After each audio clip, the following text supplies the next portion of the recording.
Welcome to In the Stiffs podcast with me, Sam Aiston. I'm joined by my friends and former Shrewsbury teammates, Gavin Cowan and Dave Edwards.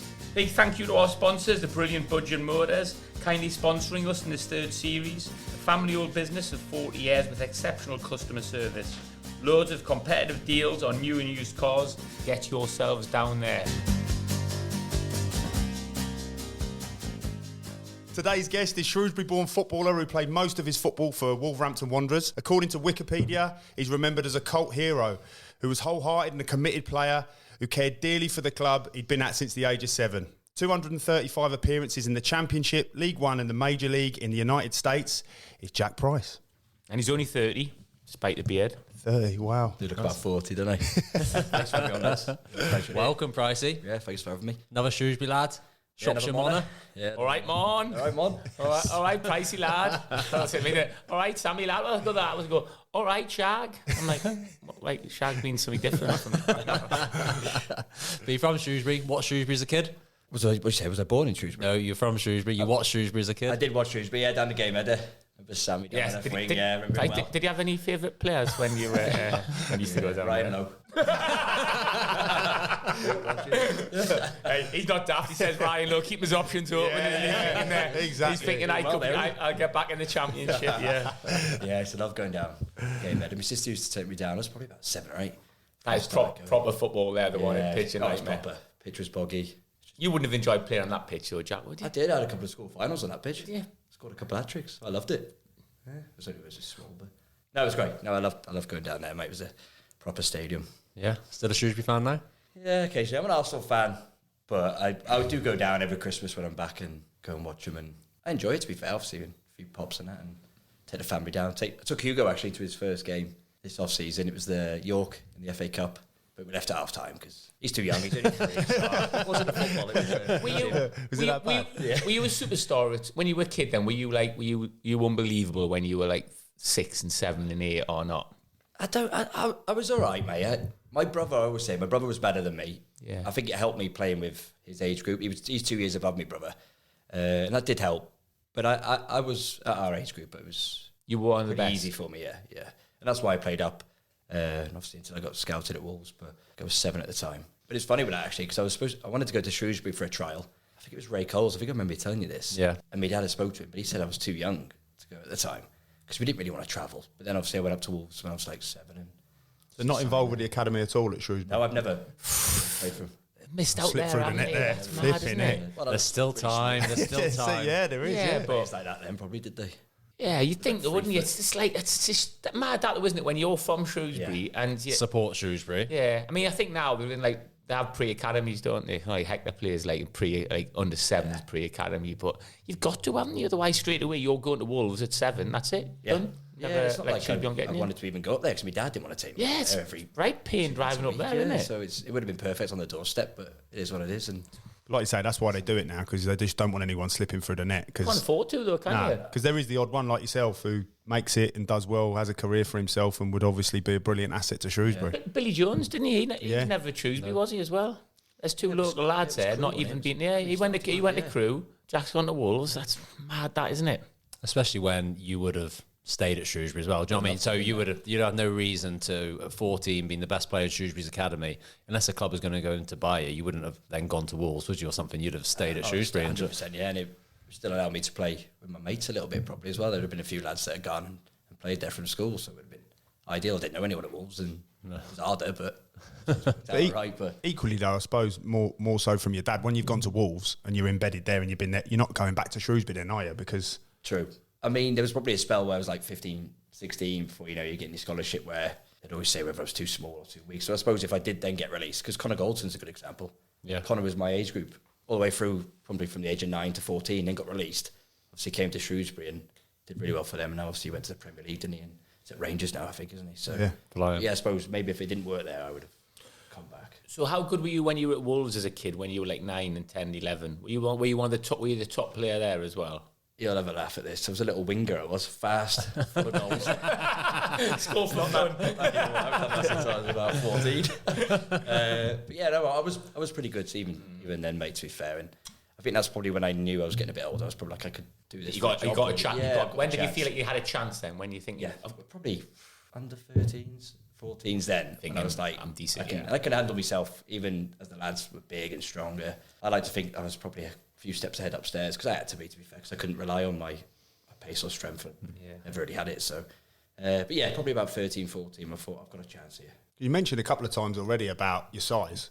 Is that something that you were nervous about? Because like you say, back then, probably however many years ago it was, there was no sort of reliance on the Iniestas and, you know, the Xavis and all of that, which now are quite popular, and, you know, people are more open-minded to that. Was that something that was in the forefront of your mind all the time? I was always told that. I was always, even from coaches from the age of 7 to probably even now, they probably still say like he's too small, or is he going to be big enough to play?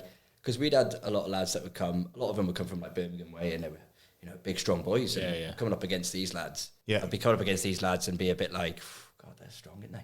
But I would just stay away from them and see if they could get the ball off me, sort of thing. And it did work, but it did play on my mind a little bit. And you know, my whole family's small, so they knew I was never going to grow any bigger. But the opposite for me. I was massive but shit. I used to get by and go, I'm really big. Oh yeah, you'll go through then. You'll get your YTS. Look now, we're doing it in the academies. You have to put down, like when I've had to do forms for my boys and that, they have to put on like how tall you are and how tall like the mum is and that. So obviously to judge your height. I put I was 6'4". Did you have to put that? Holly 5'11". Yeah. Holly's 5'11". I'm 6'4". The thing is though, like with my mum wasn't tall. My dad wasn't overly tall. He was probably just touching 6 foot, if that.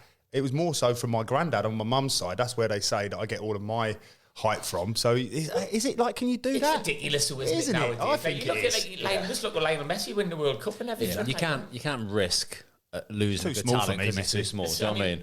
It's too small. How can a coach ever say these days, well, you're too small? Like, you just wouldn't see it. No. You wouldn't see it. You just see it, like you see it. You've already mentioned Xavi and Iniesta. You got Lionel Messi. But the narrative was different then. When football was different. Now, because of the technical side of it, like you've got players. Like for me, I've always thought it was a bit of a load of rubbish when you got some of the small players that you've played with and against. I think they're more tenacious. I feel like they've got more to prove, and like you almost go into a tackle with him thinking, yeah, you're getting it, and you come out going, oh, fucking, I'm in tatters here. So I'd never really seen that. I think, of course, there's that shoulder to shoulder strength. There's always going to be lads stronger and bigger than others, but yeah, I've always thought it was a load of rubbish. You talk about height, obviously, when you were younger, Pricey. Did that ever? There was times where you maybe played a year down rather than a year up at Wolves. I think it was, you know, when you get to about 15, 16, it's like the under 16s or the under 14s. We didn't really have an under 15s. So I would always play with the 14s, like always. Yeah. It'd be a Thursday afternoon training or evening, and do you mind going Bolton away with the younger lads? And I'm thinking, no, again. Yeah. But I did, mate. Yeah, I played probably almost a whole year, really. Was that disheartening? Yeah, it was horrible. Yeah, it was probably a stage where I said to my dad, I'm not going to do this, because obviously they don't. Especially when you're 21.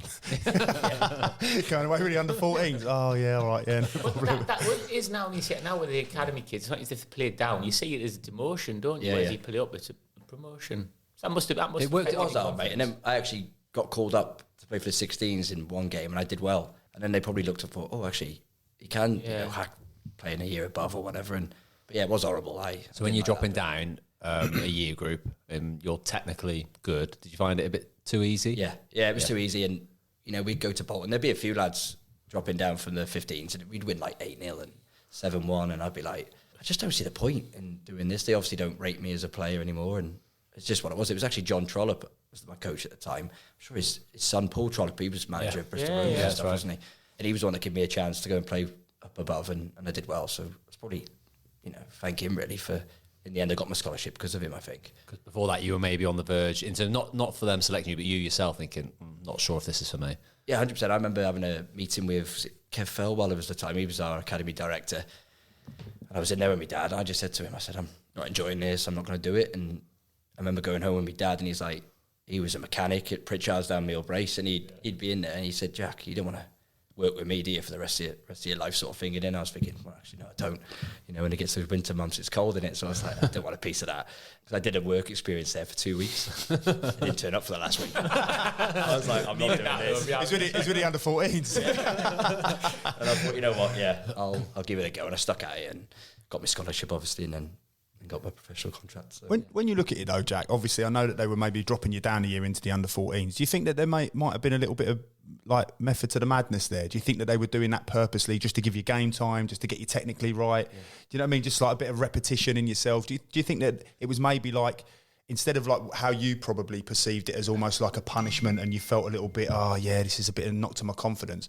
Do you think maybe that they were just doing that because they did have ambitions for you and just wanted to get loads of game time in you? Or yeah, it could have been. Or the lads, it was Nathan Rooney, Sammy Morsey, and they played well sometimes at Ipswich now, and maybe at the time they just thought they were better, them two in the midfield or whatever. And I needed, like you say, have minutes, and you don't see it like that as a kid. No, of course you just think you're not good enough or whatever. I wasn't even travelling or even being on the bench, but yeah, maybe the lads above weren't bad players either. So I mean, Nathan Rooney, he was brilliant, wasn't he? Like box to box, goals, everything you want from a midfielder. Telford lad, isn't he? Yeah. Where's he now? I don't even know if he's playing. Is he? I don't know if he's playing. No, I know he went to Telford like for a bit. I don't. It's mad that, wasn't he? But he was 16, even them lads at that age, you were thinking like you're thinking 100% he's going to make it. He was youth team captain, wasn't he? You've seen captain, yeah. Everyone I've spoken to about him has just been like, oh, he was a joke. He was brilliant, mate. Really, and Obviously, Sammy Morsey's had a brilliant career. He's had a great career, but Nath was a better player.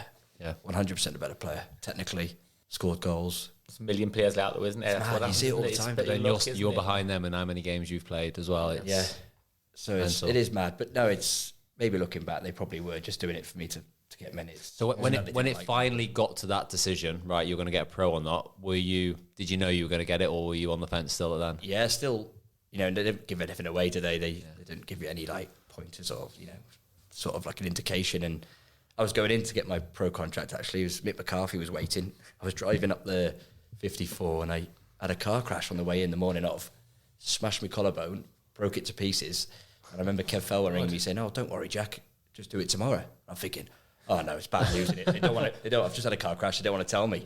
So I went, no, I want to come in. So I went in that afternoon in my sling up there, and Mick McCarthy said, oh, good job, it's good news, mate, and you won't be on the whiskey tonight or something. I was like, that's brilliant. So obviously I was chuffed, but yeah, I had no clue, mate.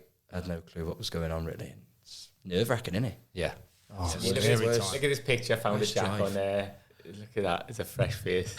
Youth Cup, that was Anfield. Look at that. Wow. Look at that. I've never seen Jack without a beard. I found that this morning. Quality. I mean, it's not a good view for the podcast, but it's on YouTube. Yeah, zoom in on YouTube. Yeah. It's like he should be an indie rock band. Look at that, doesn't he? Yeah, he looks like lead singer of the Verve. So then you got on the bench in the Prem. Yeah. As a youngster, what can you tell us about that then? Yeah, Norwich away, 17 it was. So you signed pro though. Signed pro, yeah. So have you got a pro early then? Yeah, it must have been March time. I think we got to no, because it would have been. I must have been 18. Must have been 18 because the year after it was the year of the Prem, and there was a few injuries because I think the midfield that day was Eggert Johnson. I think I want to say Milias.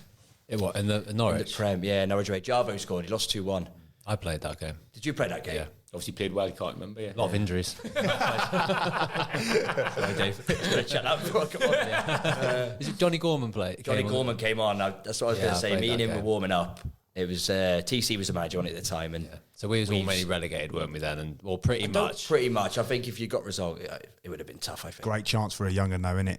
Already pretty much relegated. How did you feel then? Injuries. I was like when you're on the sideline and TC's looking down at me and Johnny Gorman, and Johnny got me in a way. He was pretty lazy, so he wasn't really doing much. And there's me sprinting. Yeah, he's going to pick me. Yeah, he's going to pick me. And obviously he needed a goal. We were 2-1 down, and they're going to pick me. So they put Gorms on, and I was gutted. I had to sit down, but just being involved in the first team was brilliant. I think I travelled a few games before. Mick McCarthy was the manager at the time, and I went to Chelsea, but I didn't make the squad. But I had to obviously sing in front of the lads and that.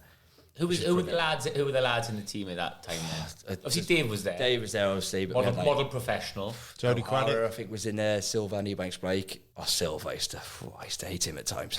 In training. Demanding. Oh, he'd put the ball like half a yard to the right. Yeah. He'd give it away or he'd lose it and he'd just stare at you. And I'd be like, oh no. Could you done better there, Sylvia? Nah. Honestly, mate. And he wouldn't shout, would he? Just that death stare. Death stare. Steers and that were there still. There was a lot of them were really good lads. I remember Sylv saying to me, for whatever reason, I was sat next to him. I don't know why. He's gone, make sure when you go up, thank the gaffer for picking you.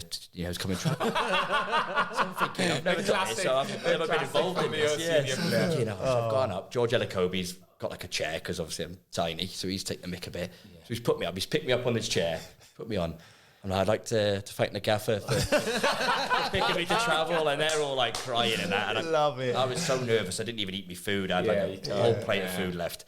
And I was saying Champagne Supernova, Oasis, absolute belter. And I did all right. And then after that, I felt like, like one of the lads sort of thing, even though I was still nowhere near the first team really, but you just feel more involved. Do you think it's important, that initiation then? Because like, there's a lot of, it's a bit controversial now, isn't it? Because a lot of people I think, you shouldn't do it.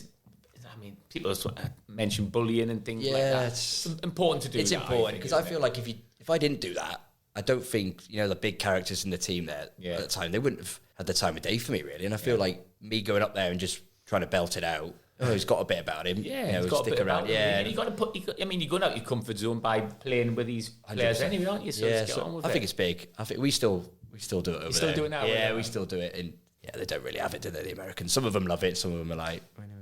But in that transition from youth team through to reserves to first team, there's a lot of sink or swim moments in there, and I think that's one of them. It's like you got to earn your right in there. Obviously, you got to be a good player, but lads will warm to you more, won't they? If you can just buy into that. Like there's lads that you say, "Come on," you get up and they go, "Oh yeah," and you just think, "Wow, you're obviously a bit of a whopper." But the lads that just get up, and the more of a fool you make of yourself, the more lads go, "Brilliant, like fantastic," don't they? Yeah. If you would have stored it, it's like anything. If you said sing, if you act nervous, it's horrible. If you just go for it, you get through it, don't you? 100%. The older you get, like you're one of the older pros, it's like you want them to go up there and just be an idiot, don't you? Yes. It's good banter in it. So that was your first time on the bench. That was Chelsea. No, I didn't make the bench. I was just in the squad. And that was a Premier League game, or was it? That was a cup game. It's a cup game. So you're ready to you're getting in around it then already. Yeah, you're getting a proper taste for it now. Like you're ledge. So you come back, all your mates in Shrewsbury. Yeah, they're all buzzing with you. Buzzing. Couldn't wait. Are you coming back like Charlie Big Bollocks when you pick your 100%? 100% right. So you're in the corridor going,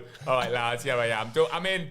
Price is in. I'll get these. Your money's no good here, lads. I'll get these. Folding full Wolves kit. Price 41 on Oh, dude, man, it was brilliant. Yeah, I felt. But then you sort of feel like you made as well. Too right. Like what an achievement. I didn't play for first team proper game till I was like 20. Yeah.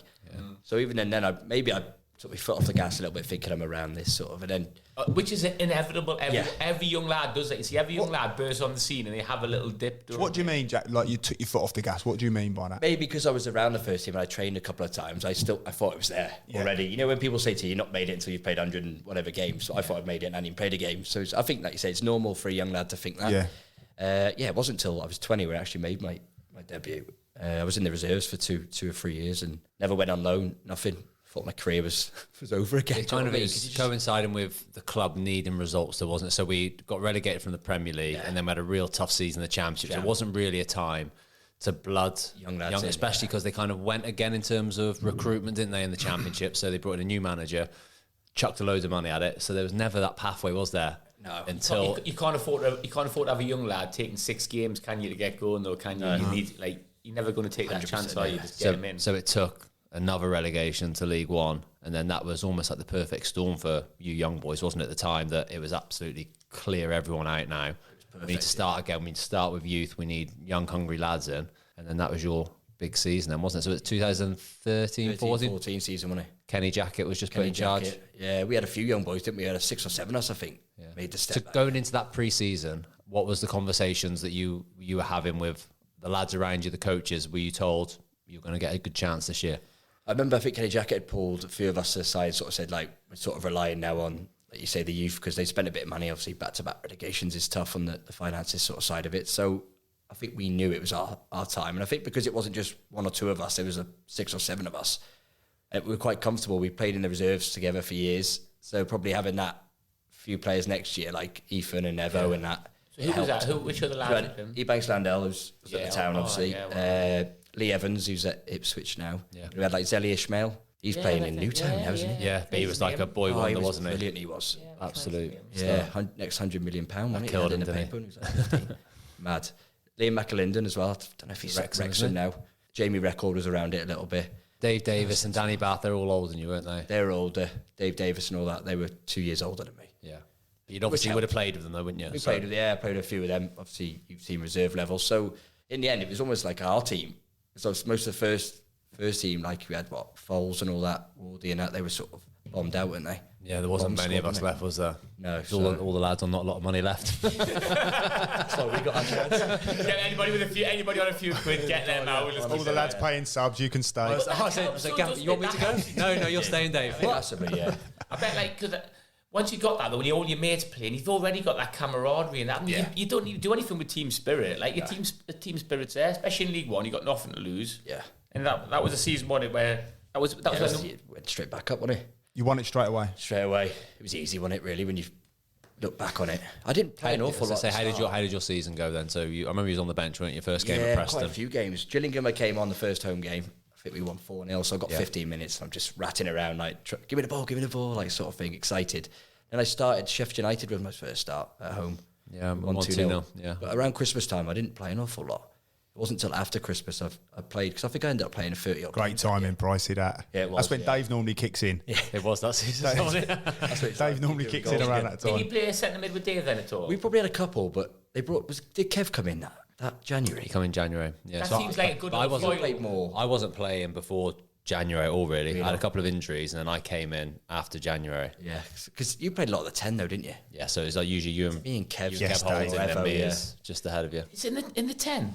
Yeah. Like, Defensive 10. Defensive 10. But we're going away from upset and keep it. One of those 10s that'll run the channels for you, but defend as well. I can imagine you two would be like quite a nice little foil. I'm not just saying this because Price did, but I used to love playing with Price. He has said that to me My before. favourite season was playing when I played a bit deeper alongside you because we play with a 10 who would kind of attract players to him because they were technical. Pricey would just stay in the middle of the pitch and just let you go. And then I could just arrive from like deep an all the eight time. going down. Yeah, sort of box to box, but he would just sweep up everything behind I you. never had the engine to get into the box. You were the That's fine. insurance. He was, that's it. Like, you're the sort of player who like lads love to play with, don't you? It's like if you're on the wing, I'm like, just pass me the ball, just pass me the ball. I don't want someone who's going to be dribbling through and doing stuff and like I don't want that. I want someone who's going to. You're the recycler, Jack, aren't you? You're the You've got insurance. to cover. You've got to come across and cover. And if Dave makes a run, you've got to cover for Dave and all that. 100%, yeah. Dave got me. I'm not just saying this just because you're here as well, but genuinely, Dave got me tickets for a game that you played. I think it was in the Championship against QPR. QPR went 1-0 up,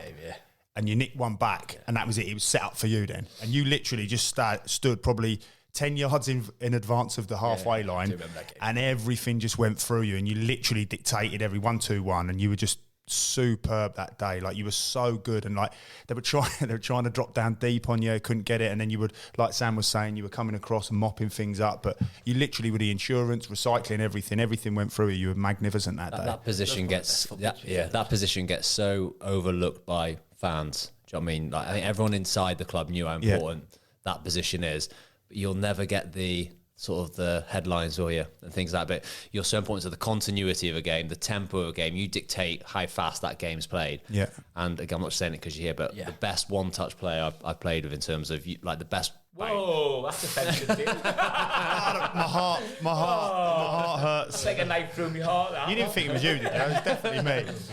A bounce pass, bounce pass. You know, like if a fullback fires it into you, he's already scanned and plays it off to the centre half or to the winger. But first time, that's just that crisp one on the floor. Back foot out the other way. Bring it back foot out the other way. And then that one, I love that one that you do as well, where you get it back foot, you go to play to that winger, and then you just chop it inside into the front man. I love that little one as well. You're just doing that all the time, and then they were going, go tight to the winger, and then he'd go there and he'd make a run inside, and you're just chopping it back in. It's flipping brilliant. And obviously the defensive side of your game as well. You read the game well, didn't you? Sort of stop passes into the front man, that sort of thing. Yeah, try and screen.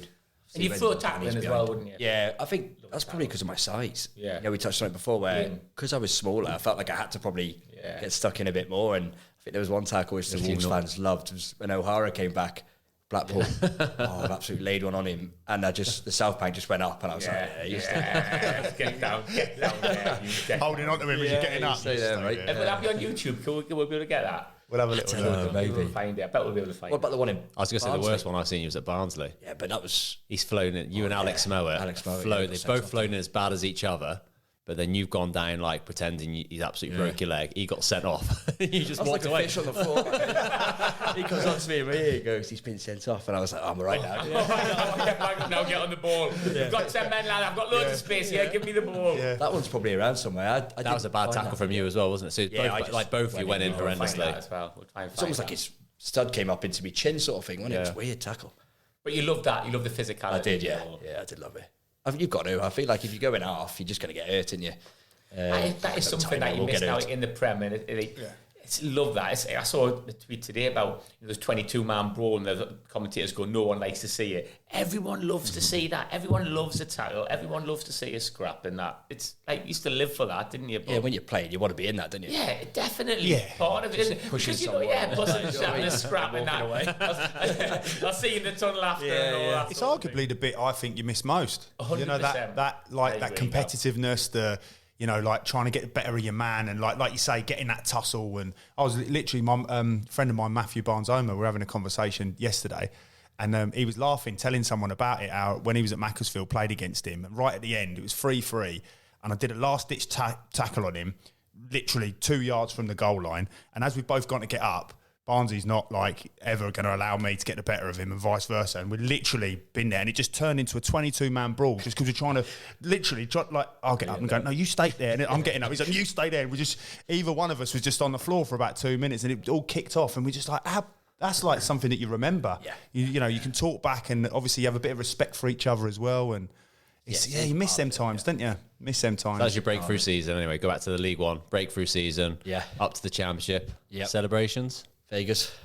Did you go Vegas? I had 21 How old were you then? I was 21. 21 in Vegas. There was a few lad of us from been Sundawn.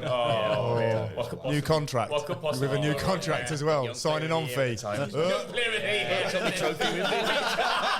Red Republic. Something like that. Did you take that to Vegas with you? And that's on the bar, isn't it? Young player. Price is round the pool party with his young player of the year. Got that. The bottles and that. So with Vegas. But there was a few lads like Zelly and Macklin. They were 20 because they were the year below. So they all missed out on it. Did they not go? Couldn't even go. Couldn't even go because you can't drink till you're 21. That was good of you lot then to go somewhere different to England. I'm 21. That's way more people go to Vegas. Oh, that's a shame, lads. I'll see when we Give you some of the kit. Yeah, it's 200 quid go to Marbella. Yeah. He's having baggers. Yeah, you must have missed out on that one. Yeah, I was away of Wales. Thought it was a wedding or something because I think Sam missed out too in a wedding, didn't he? mate. Yeah, that was brilliant. There was some good times. I remember Kev Mack, he got pushed into the pool one day. Some bloke thought he nicked his hat for whatever reason. Comes out, pushes Kev. Kev gets out, eyes glazed, gets him in like a holder thing, and I'm behind him just jabbing it out.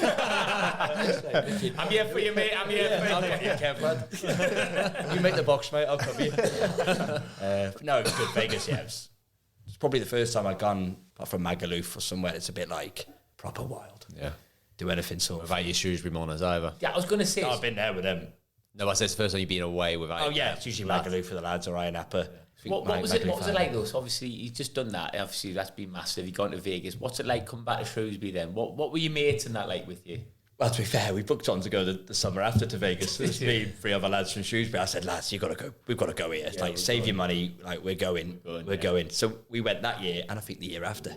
Did you? I went 3 years in a row because it was brilliant. And I You wanted to be mates have to show him a picture after. Remember you coming back one pre-season, you showed me a picture of him in a wheelchair getting pushed back to his room after a night out. Him and his mate, 2 wheelchairs. I'm all right. I'm passed out in front of the hotel floor, room, sorry. I'm on the floor, 2 mates in the wheelchair, and the other mate's just taking a picture. The security guard just stood there. Can you not forward this to the gaffer, please? It was, yeah. But, yeah. So your mates all proud of you and everything like that? Yeah, they are. They're good, mate. And they've been your mates since you were like... Since I was in school. Yeah. Which is nice, because it's who I know. It's hard to do that, isn't it? I think. I mean, I know you've been looking at your Wolves, but moving away now, you lose a lot of your mates, don't you? I think along the way, I think where we probably would mates who your primary school with. There's not that many now who I would necessarily keep in touch with from primary school or whatever. So it's brilliant to do. Both me and you were lucky though that we live so close to Wolves. 100%. So I got all my mates from back home who I spent the majority of my life with, and you'd have been the same, wouldn't you? Yeah. Because you will get hangers on, especially when things are going well and you're in a few quid and that, isn't it? You're going to get a lot of people are going to want to be your friends, aren't they? And a lot of people are going to have a drink with you, but you know that they were your mates when you're nothing, and they'll be your mates if you ended up 100%. went bankrupt. Can't get rid of them, can you? Can't get rid of him. It's been a Vegas trip. Come on, he'll take us again. Get pricey. Book on this Vegas trip. He's got a few quid. That's why we got you on the podcast. trying to get a trip to Vegas.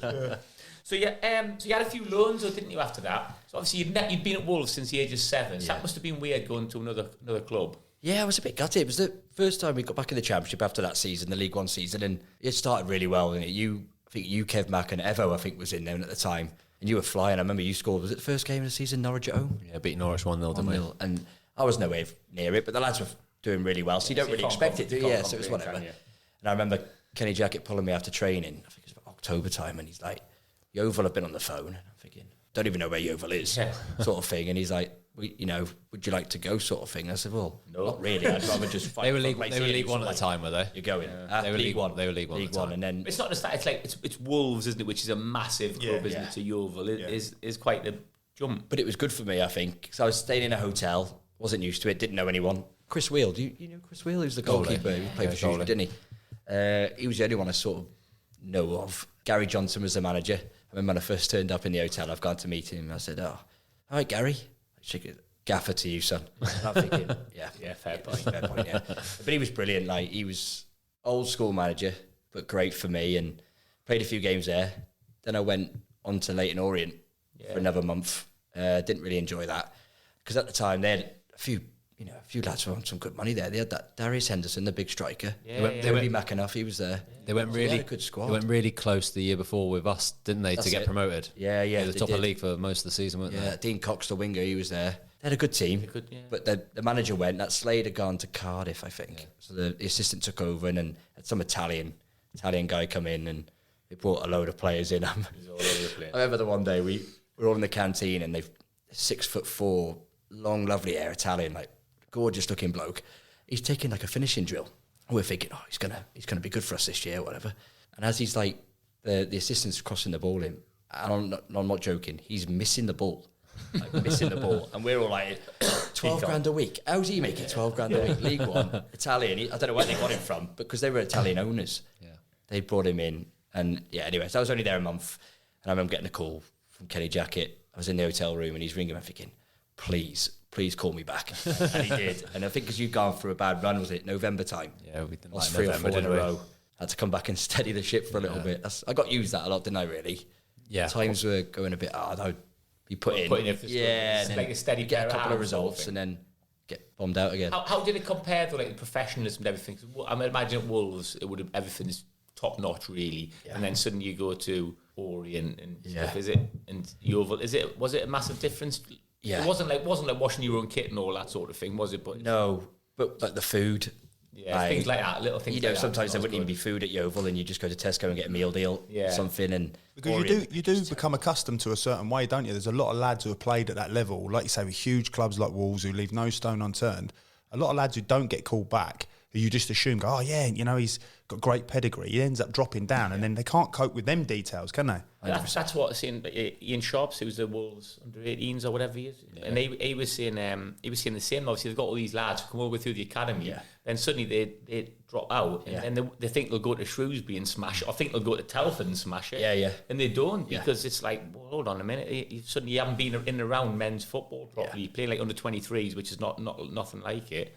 So that's good that you did that. Fair play. Because in that instance, like I say, a lot of lads will drop out of that, and they will be like, unlike what Sam's saying there, they will be good enough to play like League One, League Two. But the problem is, because of those details, and they're like, wow, normally I turn up, my kit's done for me, and where's breakfast, and like what we're doing for lunch, and like who's picking me up to take me back to the hotel, and it's like no, like that's on you. And they go, so who's picking me up to take me to the dentist? And it's like no, you got to make your own way there. That's like, there's a lot of players that don't recover from that and then struggle and then just don't end up playing. I can see why, to be fair. I did, when I went to Yeovil, I did struggle because there'd be times where we wouldn't even train on grass and we'd be on the turf and that. I'm thinking, like, I haven't played on Astro since I was like 14, sort of thing. And you get on with it. It's your job in it at the end of the day if you want to go and... I wanted to come back to Wolves, so I knew I had to play well. So, and if I didn't, I don't think they would... How did you find London then, when you was Leyton Orient? So it was Chigwell, the area, I think it's... No, it nice then. No, it was. Nice, isn't it, Chigwell? Yeah, it's all right. It's all right there. It was all right, yeah. I stayed in there. Chigwell's sort of like the, how can I put it, posh Essex, but, well, parts of it anyway, but if you can call Essex posh, obviously. Yeah, because it wasn't really much around there, to be fair. There was like that one restaurant that everyone goes to. Was it Sheesh or something? Yeah. It's supposed to be, I don't know. So I just went, mate, honestly, I'd train and then go home, back to the hotel, just put Netflix on or something and go to training. I wouldn't. So you weren't iron about in central London, look at the sights. From Shrewsbury.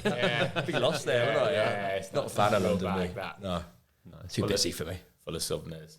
So you come back though, got in the team. Yeah. Started smashing it. Will you stay in the team then for the rest of the season? I did around Christmas, yeah. In January, I had a good couple of games. I remember the one Boxing Day, I think it was Watford away, and we got a result. Brilliant game that, wasn't it? And I played pretty well that game. But for whatever reason, mate, I'd always, well, you would know, you were there when Kenny Jackett, for whatever reason, he just always sort of beat me as like the scapegoat sort of thing. If we had a bad result, I wouldn't play the next game. And whether I played well or not, that's what it felt like to me at times. And I didn't have probably, I'd say under him, maybe 8 games in a row, if that. Do you think that's because you've come up through the ranks? Think it's easy to get left out? He said it to me before. You know, we brought players in. He said, like, we brought a player for £1 million or something. Like, he has to play. He has to play. And I'm like, this doesn't really work like that, does it? But obviously it does. So it's a lot easier to leave out young lads. The academy product, yeah, of course it is. Yeah, I think your Wolves career was very much like that. If Jack was playing and there was a bad result, you're the easy one to leave out because you're a good lad. And I wouldn't say anything. Good lad, get on with it. But then when things are going a bit shit and you need some reliability, you'd be straight back in the team, wouldn't you? Always, that's always the way. But like, I would now more as I got older. Yeah, If the gaffer left you out, you'd want to know why. Whereas when I was like 21, 22, I was living at home with my mates, still playing football. I was happy just, even if I wasn't playing sort of thing. It's easy when you go to a new club as well, isn't it? Because they've obviously brought you in, so you come with some sort of expectation. So you feel like you've got a bit of a bigger voice, I think. Whereas whenever you come through as a kid, it's normal, isn't it? It's difficult. Everything in it, contracts, everything. We went close that season, though, didn't we, to get promoted? Missed out, was it by a Was point or goal that difference? 14-15 season then? Yeah.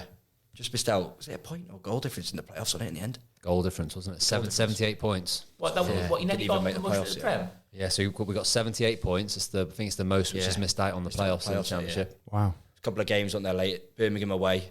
Yeah. We lost Middlesbrough away midweek after that. Birmingham was the one, wasn't it? Yeah. So you two play something in the midfield 3 then? Yeah, most of the time, wasn't it then? We had the Leeds game, didn't we, before that? Best game I've been involved in. Yeah, because that got us in the playoffs. Yeah. So Easter Monday, full ice. Him scoring the winner. Oh, that's why. That's it. Oh, loves it. Was it 3-1 up where we at half time? Set him up nice for that one, He scored early in the second half, 3-1. Then he got it back to 3-3. He popped up with his... He scored some big goals, didn't he? We'll have to get that up, won't we? We're going to have to get that up. Then we're going mental. I love You played well that day as well. We did well that day, yeah. I did well that day, yeah. It's because of Price, I scored. Corner came out to him, edge of the box, went to have a shot, shagged it horribly, didn't you? Yeah. Went back out. It's an assist, isn't it? It went back out wide. Oh, did it? Yeah. That was brilliant, yeah. What an header, mate.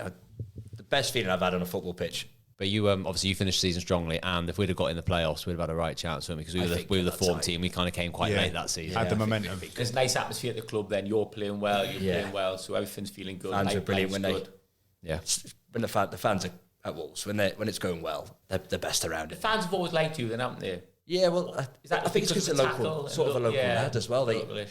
I don't know if most of them think I'm from Wolverhampton, mate, to be honest, because they've always been brilliant with me. But I think every fan loves seeing someone come through the academy. And if you give 100%, you throw a tackle and you get stuck in. I think people appreciate 100%, that. And I felt like every time I was out there, I did that, and that's probably why. Something that you've mentioned quite a lot already in the podcast is that you just seem to get on with things. Like from being under 15s to being put with the under 14s, you sort of just get on with things without much fuss. I think that's a nice trait in it, and especially when you're a fan or a manager or someone on the coaching staff who sees a player that's just like, want you to do this, brilliant. Want you to go on loan to Yeovil, yeah, I'll do it. Want you to go to Orient, I'll do it. You sort of that person will just like get on with it, no fuss. I'm ready to do it. You give me a job, I'll get it done. Yeah, that's always gonna stand you in good stead, isn't it? Yeah, of course. And I think I've always been like that. But like I said, if I was a bit younger and I'd been dropped, I probably should at times not just been like, oh, whatever sort of thing. I should have gone in and said, I actually played quite well that day. Like, what's the reasoning sort of thing?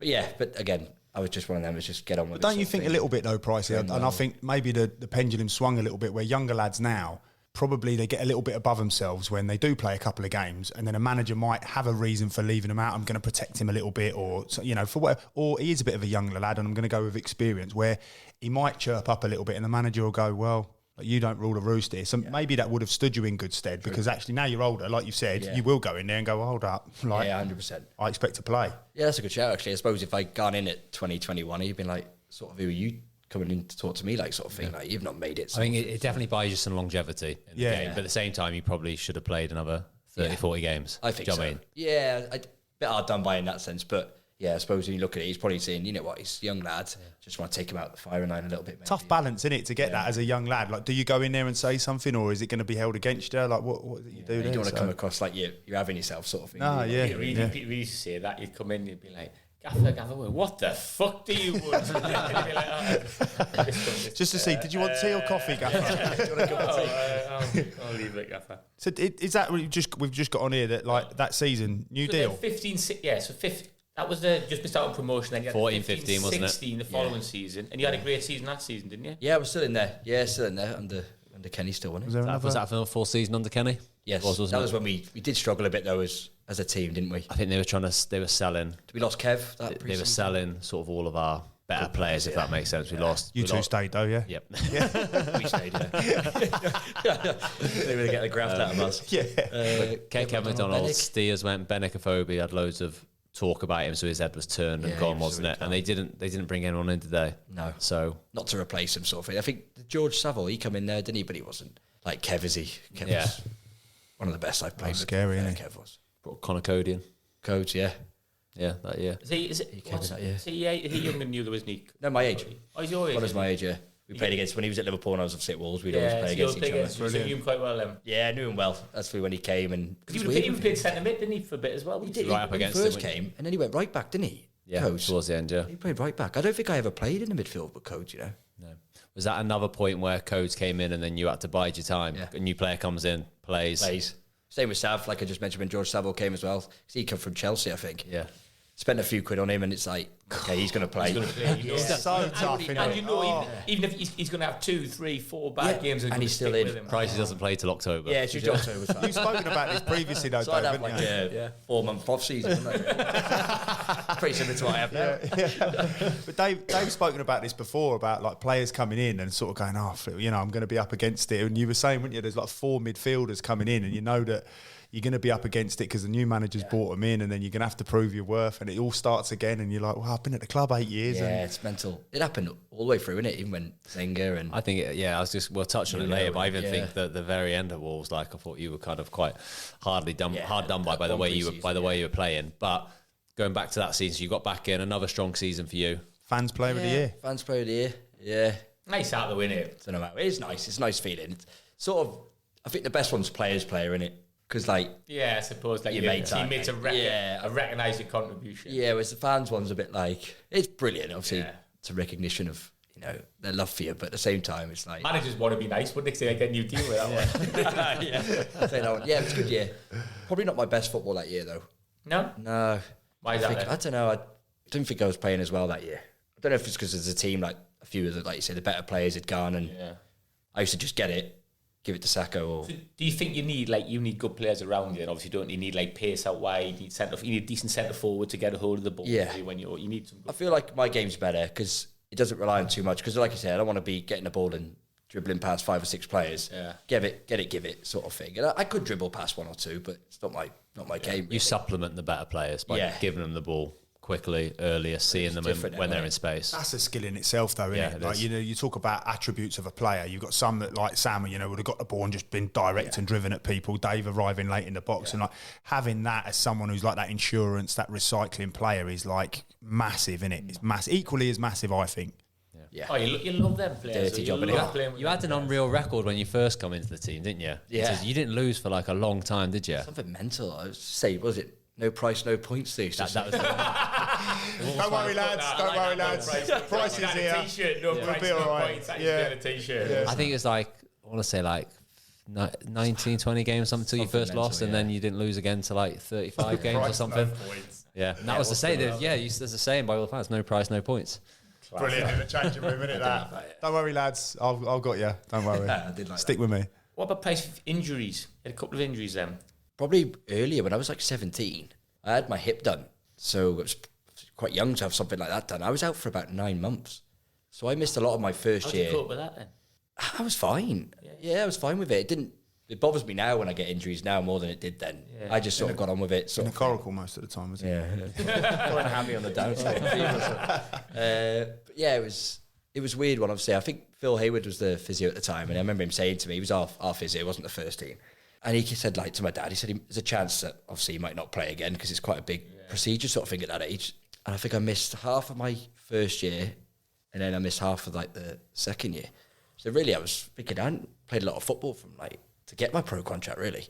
I suppose when you're that age, I suppose you just roll with things, don't you? Like now, you'd be having a panic, or probably wouldn't. 100%. Oh my God, Eight am months, I season, finished? I'd be like, you're not gonna play again. Yeah. But yeah, got back, did my rehab. It was probably about 4.5 months of actual rehab.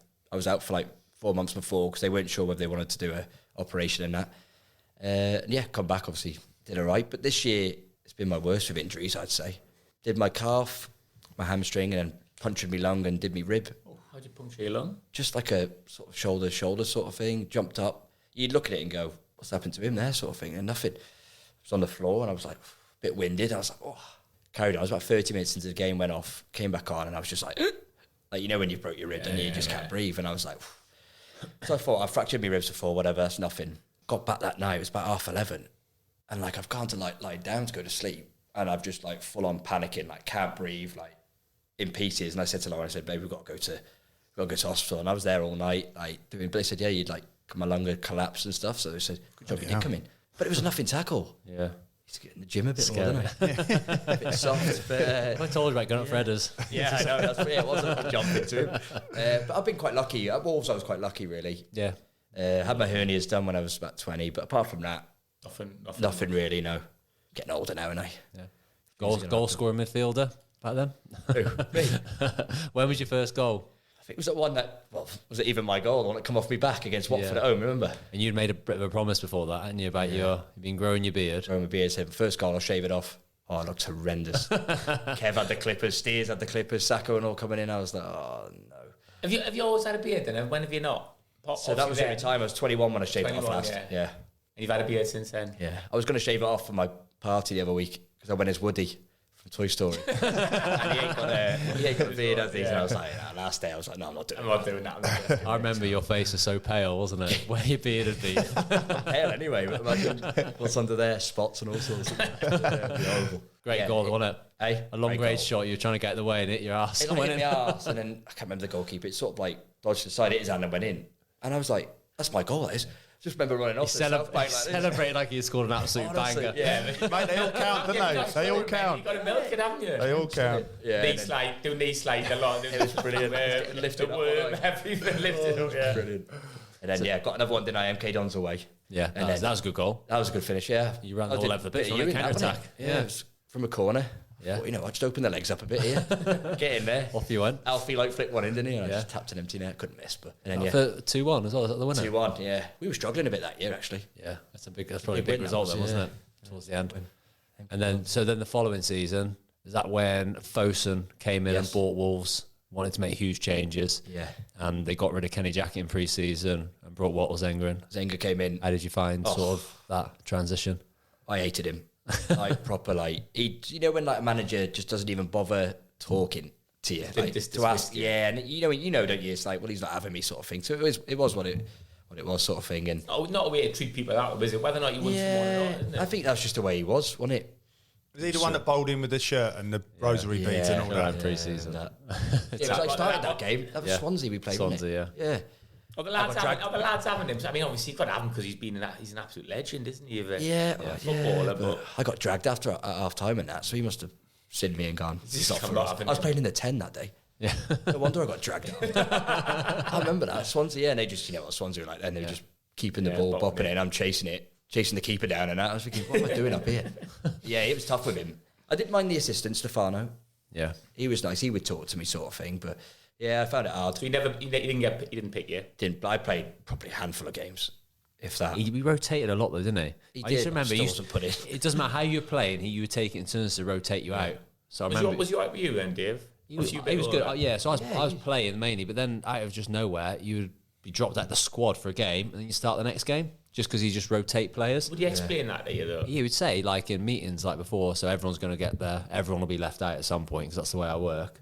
You still never really expect it. Do you know what I mean? Even the players they brought in, all the foreign boys, weren't they? They didn't really want to use the championship, were they? Different culture then. Yeah, it was. Yeah, and that's kind of where it started to go away a little bit, wasn't it? At the start of that year. Yeah, because obviously Fosun were bringing in a lot of other players now. Brought in loads of Portuguese lads, didn't they? Portuguese lads, weren't they? For that season, because the start of that season, it felt like it lost its soul a little bit, didn't it? Obviously, they got it right afterwards, Costa, didn't they? Even with Helder and that coming in. Yeah, they were the players in Cav at the time. They were good players. But it was a strange time. It's like they panicked a little bit with Walter Zenga. So I think they tried to get Lopetegui, didn't they? That summer year? they tried to get Lopetegui, and he took the Spain job. I want to say that's around that time, is it? Yeah, that's about right. Well, he was rumored coming, and then he got Walter Zenga, and there's loads of stories how he got that job. Someone saying it was in Ibiza, him and George Mendes. I hope it was. Yeah, I hope it was. But yeah, huge change, wasn't it? And then I say you didn't really play too much, did you? Then. Yeah, I was, one of them when you're hearing that you might get the sack sort of thing, and you're thinking, please. And then Lambert came in, didn't he? Which was refreshing for everyone, wasn't it? Best manager I've played under. Was he? Yeah. You love him. Most enjoyable. I loved him. Like, just around the place, like, and because I had been nowhere near it and no one was talking to me or whatever, as soon as he came in, he'd arm round me and, you're a good player. Man management. Brilliant. Different Like, he made me feel Started first game, didn't you? world-class. His first game. Playing that first Preston away, he put me back in, and it just made me feel good. Yeah. You know what I mean? And he was brilliant on the training ground, wasn't he? Joining in with training and that, and Top player as well. Wasn't he? brilliant player. Didn't move much in training, did he? Stand on the left-hand side and just kick it away. Old v Young, because I was on the old TV, he used to kill us, didn't he? Yeah, he did. He'd go Can't around. say, but he won the European Cup in that though. He can't be saying much. Come on, Gaffer. He didn't used to tell us much, did he? I was walking through the corridor outside the treatment room, and I see him and Stu, the assistant, waiting through the corner. I was thinking, what's he waiting for? I've opened the door, and all I hear is him saying, like, have you got a spare half an hour, Stu, just to go upstairs and polish me winners medals? He's just looking at me like that and give me a little wink, and I was like, yeah, he's Brilliant. But it was, I've got loads of time for that. Yeah, Brilliant. But man management is big strength then. I think that's his biggest, just to get, and we needed that at the time because results weren't great. So he was just, it was almost like he wasn't the manager. It was almost like he was one of the lads. Do you know what I mean? The banter and that. And he was just really good. And Massive though, isn't it? That if you can get the lads like feeling good about themselves and confidence, he could be the best tactician in the world. But Do you think it has to come from the gaffer then? Because you just said about Walter Zenga and like you got on well with his assistant who would obviously speak to you and do that side of it. But obviously you were like, oh, Walter Zenga's a whopper. But quite liked his assistant. Do you think that's like a strategic thing that he did, or do you think it needs to come from the gaffer? I think it's bigger, especially for a player. I think you need it from the gaffer, don't you? Like Stefano, it's almost like, don't know how much say he even had. Probably didn't have much, did he? So it was almost like he wouldn't even listen to him. So I'm like, if he likes me, it doesn't really matter, does it? And ultimately, you want the respect off the top man, wouldn't you? Yeah. You want off the boss. Yeah, he's the one who picks the Whereas team. like Stu was great with Lambert, when he, but Paul Lambert was, he's brilliant. Is that your best football, do you think, at Wolves under? Yeah. That's when you talked about the QPR game and stuff. That was under him, and everything. He just wanted everything to come through me and just go out to the other side. And it was. I felt like I could play football again. Do you know what I mean? I'd had a bad 4 or 5 months with Zenga and stuff. And Are you living in Shrewsbury at the time? Yeah. Obviously, with you have a family then. Yeah, do you? No, not then. No, it was just me. So what about off the pitch and that? Then having a few beers and all that. That's fair. Living a good life as well. Yeah, if I was to be honest, I think that changed a little bit for me that year when Zenga was in and I wasn't playing and I was going out a lot. Because you're not playing. It's easy for me to say, like, listen, he doesn't like me, but then probably in training he's probably thinking, like, he's miles off it. Yeah. Because I probably wasn't keeping myself in the best condition. And, a Super Sunday. And to be fair, even when Lambert came in, I think that's probably my only regret, really. 1 or 2 regrets in football is because he loved me so much and put a lot of trust and faith in me. I let him down a few times when I had gone out. Yeah. And now I remember him coming round. I don't know if you probably even know this, but he came round to my mum's house I think it was a Monday morning, because I'd been out on the Sunday and I'd rang up saying, I'm not coming in, like I'm poorly, whatever, sick. And he came, it was after training, he'd come up at 2:00 and he was brilliant with me. Yeah, not to have a go at you. No. It It wasn't. Talk about man management, that is class. Yeah, and it was sort of like, after, like, come on, like, we need you. Like, we're still sort of fighting, not relegation, but we weren't doing, again, brilliant. And it just made me, again, feel great, but it didn't stop me. I think I'd gone over a cliff at that point where it didn't matter who the manager was or whether he loved me or not. I was just so used to going out, and be a Saturday night, be a Sunday. And I missed out on that Liverpool game because of that. Yeah. Played the Villa game, got man of the match on Sky, again, going down the coracle of the man of the match award, and then obviously didn't turn up for training on the Sunday or whatever it was, and then missed out on that. So a couple of regrets there. I used to always ring Pricey though, like on a Sunday night or a Monday, and say, "Do you need picking up tomorrow?" Yeah, picking up. Just to try and get you, just to get you in the car to get you there. Yeah. What's going through your head though, there, Jack? Because obviously, like, it sounds mental. Like, obviously, you're on like the cusp of, you're playing for Wolverhampton Wanderers, you fly in and all of that, and then like, what's going through your head there? Why are you in that destructive mode? I don't know if it was football related, where I'd be doing so well and then be dropped, and someone else would come in, I'd play a bit, then I wouldn't. But even under, I don't know if I was already, like I said before, like sort of in that routine of Saturday night, Sunday, because my mates did it, and you know, it was easy to do it. And even when Lambert came in and liked me, I was still doing it. So I can't say it was to do with playing or not playing. It's hard to break the cycle, isn't it? And if you're playing well, the problem is if you're playing well, that's like you think, well, I'm still playing doing well. well. It's I'm not going out. affecting me. I've played well. I'm going out Saturday. Well, Sunday I did it last weekend. I played well. Like I'm honestly, there'd be games 100%. that'd be 60 minutes into the game, and I'd look up at the clock and I'm thinking 2-0 up, and I'm thinking, I can't wait to go out tonight. Like, literally, that was what I was thinking at the time. I was like, this, you know, it's going to be a good night in the butler market tonight. Do you know what I mean? It's just the way it was at the time. I agree. I think there's a lot of people like that. Roy Keane talks about the man. He said like just look forward to the nights out. It's all part of it, isn't it? And you're living for the moment, aren't you? It's all very well saying, oh yeah, you've got a game in 7 days. You're like 7 days. Exactly. Yeah. I'm all right. I'm a young lad. I'm out Saturday night. I'm out here. I think the problem is though, by the time that was happening with you, football had evolved so much. 100%. Yeah. I should have played 20 years ago. Yeah, mate, you've been sounding strap my Shrewsbury team, mate.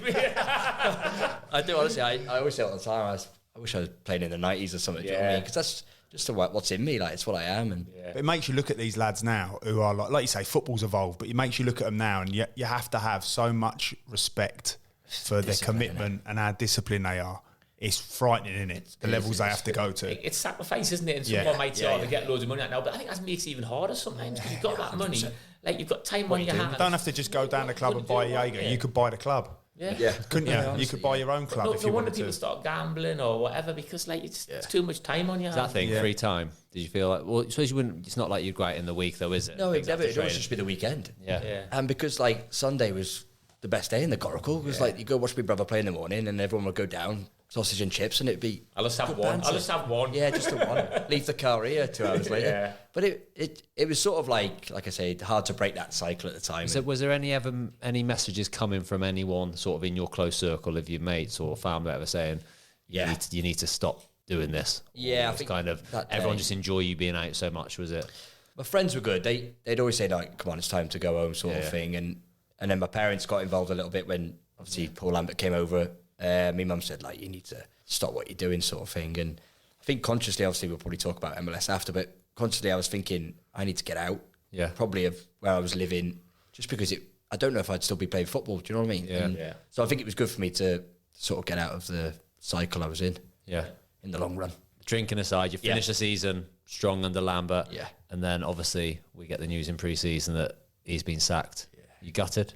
Yeah, I was, because part of me obviously felt like I'd let him down towards the end of the season, so I wanted to show him next year that obviously I'm more committed. And I think he knew probably, because I remember, because you drove me in, I think it was after our end of season sort of do, wasn't it? We got to Bridgenorth and that, and got told, and I didn't know if I had the option for the next year, so I didn't know if they were going to pick it up. But I remember him saying to me, "We're going to give you the year, but I'm probably not going to be here." So I think he sort of knew, I think, that he was going to get kicked out, and that was probably May time, wasn't it? Yeah. But yeah, so then obviously I was gutted when he left. And then a foreign manager coming in. was that You'd Nuno? been then worried Nuno it came might in. go the other way. And I was like thinking it it's did. just going to be the same as Zenga was. It's just not going to have me, and it's going to be another one of those. Got that great picture you and Nuno though. Look. Yeah, it's probably one of my last games, to be fair. That was Southampton away my in the last cup. game, that was. That was my last game. Was it? Yeah. At the Southampton one? Yeah. Both celebrating. Yeah, that's why they're buzzing. Dave's gone. I'll play a bit more now. No, yeah, that was the last one, I think, for me, probably too, mate. I was a bit gutted that year. I remember you saying a little bit before, because that was probably Talk my about your best pre-season. talk about your pre-season, how you find Nuno and the massive change then with players and everything. You kind of have your take on that. When I first went, we'd had a few days, and I'd come back, and I think he'd been told that obviously this lad likes a drink sort of thing. Because I remember we sat down in a circle stretching, and Marshy was still there. He was brilliant. Ben Marshall, wasn't he? Some character. Great footballer. Oh, brilliant. Like, brilliant footballer, but even a better lad. Like, you'd love him. Yeah. And I remember him come up to me, and me and Marshy were sat next to him. He just looked at us and went, "You two like a beer, don't you?" And I'm thinking, "Oh, not really, I don't know." Hate it. But then we done Not really. Have you got one on you? yeah. We done the peep test, and I'd come like second or something. So you were always fit. Like you Yeah, I was always fit. And that never affected your physical fitness. No, I running like always. It was more the sharpness, when I was drinking a bit. Like I felt a bit like lethargic and that, but I could run all day. Like not as much as him, but I could run. Yeah. But anyway, so I did By the very way, well. he was pointing to Dave, not Gav. This guy's a good job and all. But then we got to Austria, hadn't we? Yeah. And I thought I had a really good week or 10 days we had over there, and I'd done quite well. And I think we played Werder Bremen the one game, and there was a couple other teams, and I'd done really well, really well. And then we came back, And even then, the few of the lads had gone out for a beer, and I'd stopped like drinking. I was like, no, I need to like focus now. And I didn't go out, and I was thinking, I'm looking after myself. I've done everything I could. And then we played Peterborough when we got back in another friendly, and I played 45 minutes. And I didn't play great. And then I think Neves and Jota had just turned up at the time. So they came on for the second half. You know when you're thinking, oh no, that wasn't the time to have a bad 45. So obviously they came in, and then, but I think what really like stabbed me a little bit was the first game of the season was Middlesbrough, I think, at home. Yeah. And I wasn't even on the bench. And then that was the first time I'd ever gone to a manager and said like why? And I think like when you touched on it before, I don't think he liked that. Me coming up to him and saying like, I bet he's probably thinking, we've got Ruben Neves coming, mate. You're going to be nowhere near it. And he just said, listen, he said, it's a long season. You know, I didn't put you on the bench just because we had other players that I thought would, you know, be more beneficial that game.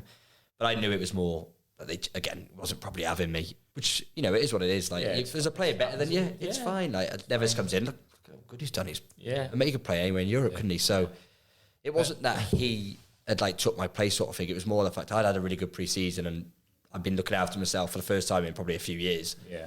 And then it was still not good enough sort of thing. And then it's probably just, then I went downhill again and obviously got out of it in the end. But you were really unlucky because it's not a case of Neves was always going to play, but I think you were should have played alongside in that pre-season. So Nuno came in and played two holding midfielders, that 3-4-3 system, and that was pricey down to ground. Like for me, it was horrendous. I remember that first game of the season, I was on the bench. I'm thinking, Pricey should definitely be on the bench in front of me because I don't suit the system at all. Whereas you did, and he had such a good pre-season, and you were our best midfielder. And you like if it was just done on performances, you should have played alongside Ruben in those first games, and then you could have literally taken off. Do you know what I mean? It's the lad who's come all the way through again. Academy, isn't it? Easy one to leave out. So you were really unlucky, and then you did play some game like the cup games, and you was unbelievable in the cup games, didn't you? I remember the Man City game. I watched that on telly. You was a joke in that. Yeah, we did well. We had Southampton first, wasn't it? Yeah. First one, 1-2-0. It was quite a young squad, you got brought back in for that, didn't we? I think me and you played centre midfield, didn't we? Yeah, we played centre mid, me and you. And then we had like Conor Ronan and Donovan Wilson, the young boys. They were playing. Danny Bass scored the winner, didn't he? Thinking, I could have a sniff here. Probably not on the bench again at the weekend. I got sold and you were left out of squad.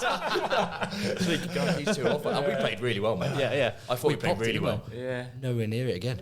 And I played a few times. It's killing out the winner when you play really well, though, isn't it? And you're thinking, just someone's mind's made up, isn't it? Like you say, you get a feeling for it, don't you? And like it's easy because you're that lad that's come through, like Sam said. And you know, it was what it was. Then that's when I knew it was my time to like go, sort of thing, and move on. It was the first time I'd felt that actually I'm 25. I need to go and play football. Like I hadn't played that many games in 5 years. I need to go and play. So the loan to Colorado Rapids, then obviously, how'd that come about? So it was actually Stephen Hunt. He rang me. I don't know when it was, probably around December time. You know what Hunty's like? He was talking. He's like basically sounding like I'm going to be a billionaire by going to this like Colorado team. I was thinking, right, I'll have a bit of this. But then obviously went over. I think it was the January because I was supposed to play in the FA Cup game, but I had to go and say, Nuno, like I'm going to go see Colorado and just see what it's about before I obviously sign or whatever. And he had no problem with me. That was one time he was like fantastic with me because he said, listen, this will always be your home. So if you decide you want to go there, go. If you don't, you can come back here and obviously you'll still be part of the team. Which again was a bit of a regret actually leaving because they went up obviously a few months later. I was thinking, could I have stayed and got a medal and been part of it? Yeah. But I didn't feel part of it that much, so I probably did the right thing. So obviously, I went up to Colorado to see it, and I thought, it's a new start.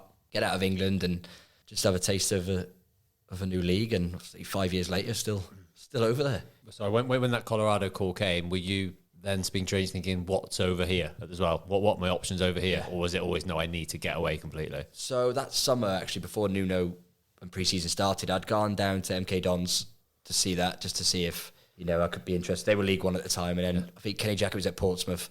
So Joe had texted me, Joe Gallen, and said they needed to sort like a left-back or striker first. So then I was thinking, I could go down there. I've been under Kenny before. And then just nothing happened. And obviously I had a decent pre-season, so I was like, you know what, no, I'm going to stay here because I think I'm going to have more of a sniff this year. And then obviously they didn't. So then, but it was a random one. The GM's in Colorado's Irish, so I think he must know Hunty through that sort of relationship. And then obviously Anthony Hudson was the manager at the time. He was in English. I think, is it Alan Hudson, his dad? Played for like Chelsea, Stoke. Yeah, he was like, he was obviously his dad had a good career. So obviously he'd done well with the New Zealand national team, I think. Hudson at the time. So obviously I went over and it was an English manager. So I was thinking, yes, like he loved me. I was thinking this is exactly like, sort of like Lambert. Just perfect. It wasn't like a foreign manager, which I didn't obviously over the years get on with. So then I was just like, he told me I'm going to play every week. And obviously it's depending how you play, but I was thinking this could be my first year where I'll just play every single game. And I probably played 32 out of the 34 games that year. It's mental that way, because at the time, like, is that when like Beckham and that had gone there, hadn't he? Like, He'd been over there before. A few of the older players had gone there, hadn't they? But there wasn't like a 25-year-old to go there. Like, no one's doing that, are they? Like, there was literally no one. They had some massive players like Luke Rogers over there, didn't they? Like, Luke was there. Yeah. Was Luke there when you were there? No, I think it was a couple of years before. Was it? He was at New York Red Bulls, wasn't he? Yeah. But he was like another one. But Thierry like, when he was like 32, couldn't get anything. Like, you're going to 25, aren't you? Whereas you think you're coming towards your peak. That's a massive, massive decision, that is, isn't it? It was, and I think, like I've said before, it's more probably stuff off the field than just on the field. Yeah. But you could have gone. You could have gone True. Anyway. Could have gone League One and just. Yeah, that's true. Yeah, I don't know really what really properly drew me to going over there. It's just something in my head. I was like, I've just got to do it. Obviously, glad I did. But yeah, like I think one of my first games, Ashley Cole was playing over there for the Galaxy. But they were all like, they're all like 35, 36. Yeah, they'd all like finished, hadn't they? They weren't playing anymore. And gone. Yeah, and you could tell they were gone as well. I remember the one kid got ripped up by our winger. One guy, I'm thinking, he played for Arsenal.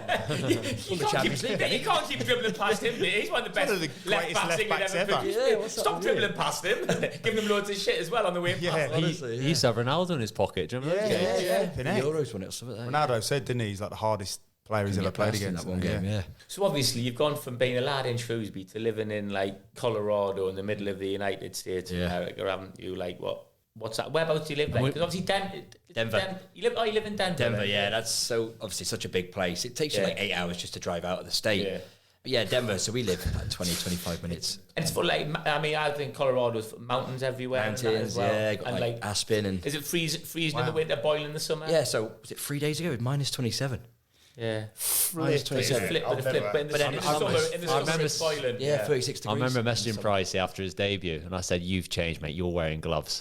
And what's the temperature? It was like minus 15. I would be wearing gloves. It's the coldest ever game in MLS. I've got long johns on. Don't worry about the gloves. Yeah, don't worry about the gloves. Hanging off his beard and that. Monobrow, just like pure ice. Flipping heck. But it's brilliant. No, we've loved it. What's life like, the culture and everything then? So it was me and Lauren moved over the first year. We didn't have Hugo, we didn't have the dog. It was just us two. So it was like a holiday. And you were in a house, an apartment? We were in an apartment and we had like a pool on the top, like, and it was just the mountains in the background.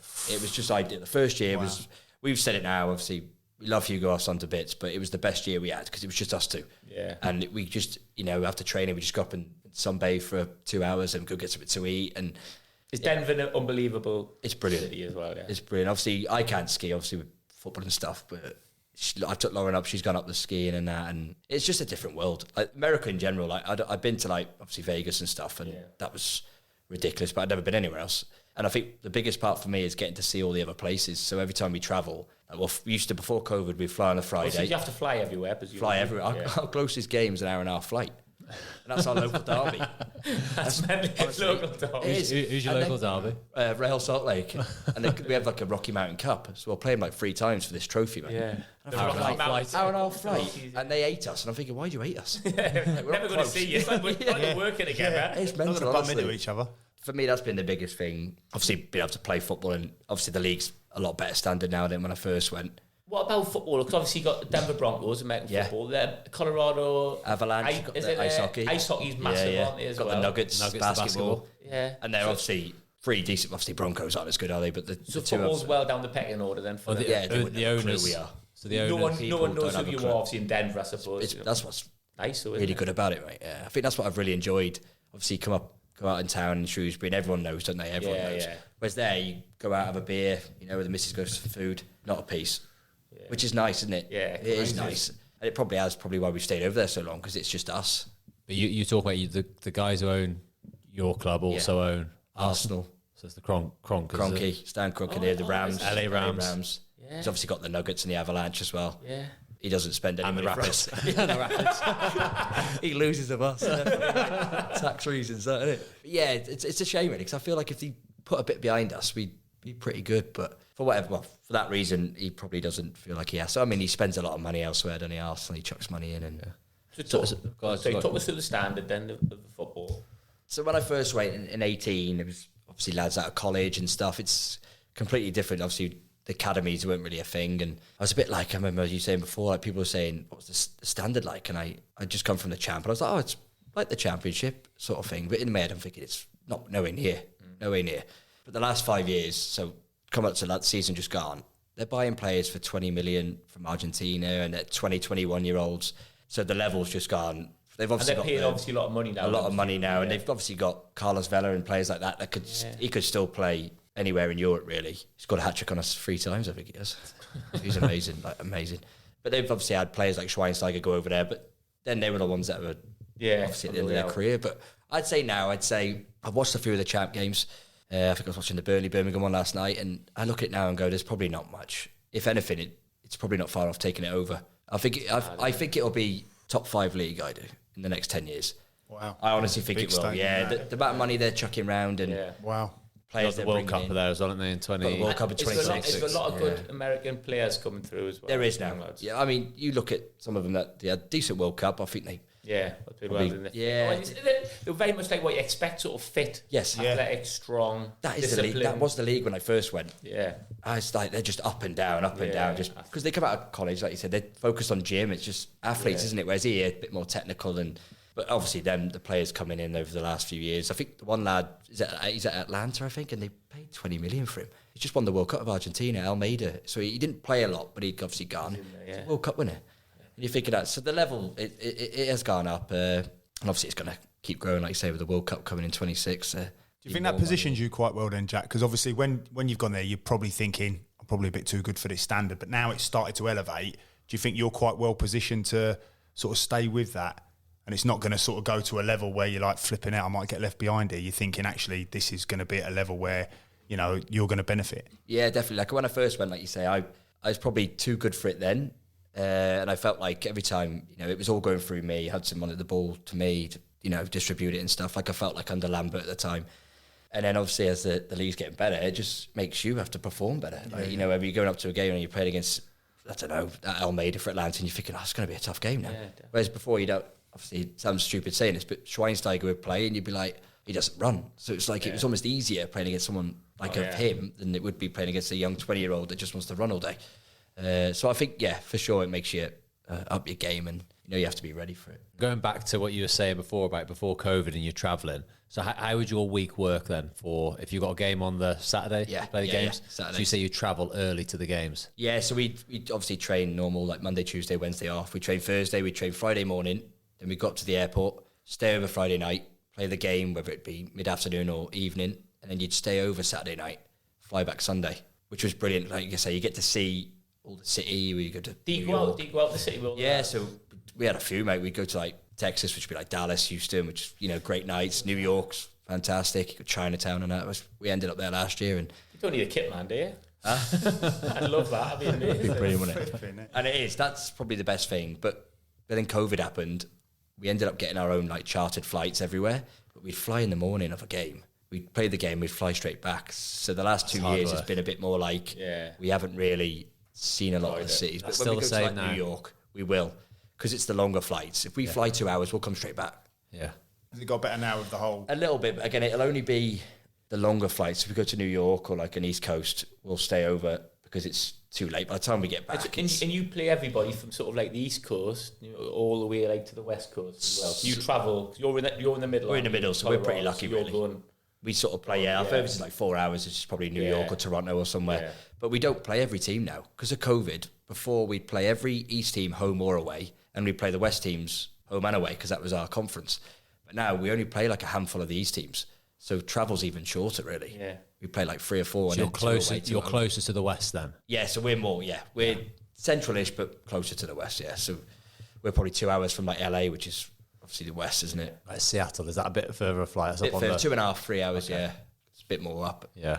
Testing our United States, America geography, this is. Yeah. Honestly, and I'm terrible at it. I'm trying to think, is that below us or above us? But no, it has been good. The travel. Any messy nights out then, sort of after games? Yeah, but first 2 years, like all the time, obviously, so we had... So you're getting away from Shrewsbury, stop drinking.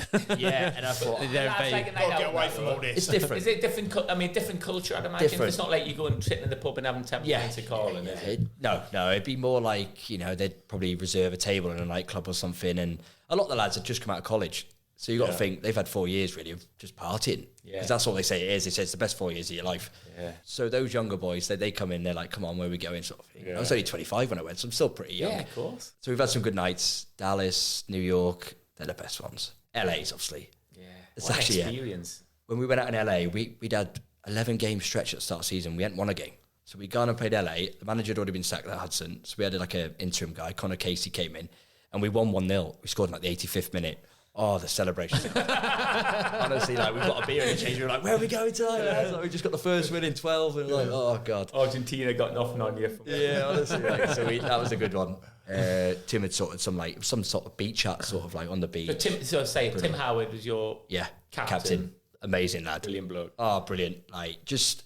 He'd always talk about like being at Man United and Everton, and I'd just be like, listen to him, thinking like, that's mad. Like Roy Keane, like snapping people and that in training, and just you could tell he'd obviously been at the top because in training he just wouldn't stop barking on you. Like if you're small sided and you're on his team and a runner goes or like you give away the ball, It's a little bit of keepers that though as well, isn't it? That is keepers, bloody nightmare, aren't they?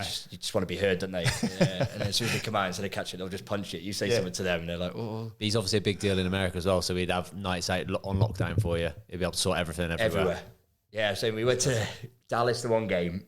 It was the third game of the season, and we'd organised some club after, and then we'd obviously gone to like a strip bar after, and there was a video that went round of obviously us being in there because it was Tim Howard. So someone's gone on the mic and gone, "Oh, Tim Howard, the American goalkeeper." We're all like that. Tim, go on, lad. And he's like trying to put his head down. So anyway, it was about a week later. We've gone into training, and Hudson's the manager at the time, and he's come in and gone, "I've seen a video, whoever's like at this strip club coming to the office." So he thinks there's going to be a few of the lads walking up. 15 of us go into his office, and it's tiny. Like, Queuing out the door. There's like a little sofa, 2 seats, and he's sitting on one of them. And he's like, "There's not enough seats for you to sit down," sort of thing. I can't drop you if you And then, to be fair to Tim, like he'd said, "Listen, Coming in intervals. He said it's on me." He said, "You know, we had a good result. It was 1-1 all the way at Dallas, so we thought it was brilliant. Third game of the season." And he's like, "It's on me, Gaffer." And I sort of organised it all. Then obviously because it's Tim, nothing could be said in it. It's like, "Oh, don't worry about it, lads. See you out for training." That was it. I'm like, "Cheers, Tim. Thought we were going to get dropped next week." But yeah, just obviously being around him is just amazing, just to see that level. Because I probably never really. Obviously, you've played at the top. You've played every level, but just that like drive he had in That was training. Dave again. He pointed out there. And he was probably 38, 39 at the time, and he was getting on, but he still wanted to be the best. You can see why he's had such a great career, because it's not easy to be like that every day. Yeah, but you had like a really good start. You were winning MVP. Have you won it the first few years? The first 4 years. First Wow. 4 years. Saw that, That's quality. Yeah, which was great. You're known for being the assist king as well. The assist king, David Beckham. I beat his record, which was fantastic. Beckham, isn't it? Just in That's one not season, bad, I think is it it? was. Yeah, I think he had 10, I had 12. Which was How'd you nice. rhyme that one? So you got no points, no price, no points. How'd you do the assist one? Would you trying to one think do of you want? something Yeah. witty to come up with there? That was nice, yeah. We had a really good year, I think 21. We'd finished top of the West. This is one thing I hate about like the way the league works. You win the West, you get nothing. You just get a buy into the playoffs. So the first round, you don't play. So then we played it. Obviously, you get home advantage. So we played Portland at home and lost. So we were out anyway. So it's almost They've like had a game in between to keep themselves going. It's like the NFL. Yeah, it's the same. It's almost it's exciting in its to have playoffs. So I don't think they'll ever change. They'd have no relegation, no promotion. They have nothing like that, which I suppose is nice for obviously the fans. I love watching like the NFL and like the basketball, and it is exciting. Yeah. But not when you've had such a hard season. You've done well. You finish top. You don't get a medal. You get nothing. It's almost like, what are we doing this for? You come a long way though, considering you're talking about that first season where you didn't win the first 11 games. So 3 years later, you're winning the league. Yeah. And you're Really well. and you're the star man. Yeah, and obviously then Robin Fraser coming, who's our gaffer now. He came at the back end of 19. And obviously, when a new gaffer comes in again, it's like everyone in training's on it. And I remember the first thing he said, lads, you're training like a team that's not at the bottom of the table. He said, you're looking out for each other. He said, the one thing I love about you're all together. So the year after, it was COVID year, we started those first 2 games we won. We won away at DC and at home to Orlando. I'm thinking, brilliant, we're going to have a great season. And then COVID, so then we didn't play for like 3 months, I think it was. So we ended up we had a tournament out in Orlando, which is weird. We were playing games at like 10:30, 11 o'clock at night and training at 9 o'clock. And I remember the one pre-match, we had like a Chinese buffet before the game. I'm having like chow mein and like chili chicken or whatever it is. But I was thinking, what's going on here? It was just mental. So obviously we finished that year. That year wasn't great. But then obviously, we go to the year after in 21, and that was a really good season. But the gaffer's great. The gaffer's fantastic. He played for America. It's a Jamaican born, I think he is, but he's played for America, so he's played a good standard. He's played in MLS all his career, like a good 15 years. But that year, what got us that top of the West was togetherness. We didn't have the best players, but we had a good changing room, and honestly, that gets you so far. We know what it's been like at Wolves. Yeah, with the League One season, the following year, it's probably the biggest thing and the hardest thing probably to get. We had no bad eggs that year. Everyone was together, and they had the ones that even didn't play, they're still happy, and it's hard. How'd you get that sort of thing? But so obviously from the first year to now, really, obviously last year was not as good, but yeah, it's been up and down. But again, we don't spend the money like the other teams, like the LA teams do, so we're not going to be like anywhere near that level. That togetherness is massive. So you're the captain of that team now as well. Yeah, so good team to. Yeah, we have a good little thing with the GM. He's brilliant, Porrick is. So I'll ring him up and say, listen, we've got 4 games coming up. If we get 9 points, 9 points, team dinner, and so we'll get a team dinner, and it's fantastic. And obviously, you need. Is that in the strip club or just? It's called Shotgun Willie's. It's fantastic. Do a great steak in there. But no, so we'll have hopefully every month if we hit the points. Last year we didn't as well, but it's big. Like, go out and have a few beers with the lads. You all know what it's like when you're massive. That togetherness. I don't think you can match that. If you have that, that is sole reason why we did so well. Sorry, but you get to know each other, don't you? It is like a team spirit. When you become friends with people, you care for them more. Like if I'm playing with playing with Dave, he's your mate, isn't he? You want to play well for your mate, you care. 100%. Because we had a young boy just come out of college, Jeremy Kelly. He was like 21, 22. Wouldn't say anything in the change room. Great lad, great player. Just wouldn't say anything. You go and have a beer with him, you know everything about him. Yeah. And it's like, then you go to training on Monday, you go, Jezza, I've got a voice. Yeah. And then after that, he probably feels more part of it. Exactly. And obviously has to be a balance, but it's important that you do that, isn't it? It's like you say, I suppose with some of the big hitters in those leagues, that's like, would you say that's imperative that you've got that? If you haven't got that, then they're big hitters spending money. You're not. You have to have that camaraderie within the team. Yeah, 100%. I think, like I say, because we did so well with that year, like you said, if we didn't have that, we don't go and spend 20 million on a player, or they're called designated players where you have to earn over a certain amount, and you'll have free, and LAFC will have Vela, Bale, Chiellini. We don't have any of that. Since Tim went, Tim was ours at the time, and he was a goalkeeper and he was coming at the end of it, so we've never really had that star man. So we have 11 players that just have to be together, and if you're not, you'll come in and you'll go, because it's for a club like us, we're small, and I think it can sometimes work better, though, I think you're taking a risk, aren't you? Getting in like one superstar. Yeah, it's all very well saying, you get Gareth Bale to come and be a centre forward for you, but you're changing the whole way you play. Like it's like Ronaldo at Man United, isn't it? Do you want that? Because that can totally transform the culture of the club. True, but I think it can go the other way too. I feel like sometimes it's like, because we did well in that model where it's like togetherness and sort of on the cheap side, and we did well. Obviously, they look the year after, go, we don't need to spend the money because it can be done. But then sometimes it's like, they could just give us a little bit of a go, and it's like quality. Maybe we add some more quality, and then I think it would definitely benefit us going forward. How do you find being captain then? Do you enjoy that leadership role? Do you revel in it? It's honestly, it was when Robin Fraser came in and he pulled me in, because I was close to signing for Shrewsbury at the time, because Sam Ricketts was the manager. Oh, don't tell Shrewsbury fans that. Because I wasn't really enjoying my time in that summer. When was that? It was when the interim manager in 19. What a signing he'd be for Shrewsbury. He was. Wouldn't it flipping it? Still time, coming back, still Jack? time. They're not paying 15 grand. I wish. And anyway, so I was having a bit of a sticky time. We were playing like long balls, and I was like, it's not for me. But then before Robin came in, I think it was like September time, and the Shrewsbury deal had gone, sort of thing. Anyway, that summer had gone. And he said, I want to make you captain. When Tim retires at the end of the year, I'll make you captain. And I was thinking, for whatever reason, he wanted me to be, because around the lads, like, I want to be a bit of a joker in the change room and that. But when I'm out training, I'm pretty much, come on, we're on it now, sort of thing. And the older I've got, I've had more of a voice. And I sort of trust what I say is right. And I think he just said, listen, just be yourself, don't change, sort of thing. Because I'm not one that's going to come in and start pointing fingers at someone. There's been occasions where we've had to do it or whatever. But I'm like, me, I'm not going to come in and start ranting and raving at someone. So I do enjoy it. And, a lot of the young lads sort of look up to me now. I'm 30 now, so it's mad to think like where it's gone, really. Those 10 years, it just flew by. But I'm enjoying it as long as... You're now the responsible one and the mature one. Trying to be. Yeah. Still got to show the young ones the ropes, haven't you, when you go out now.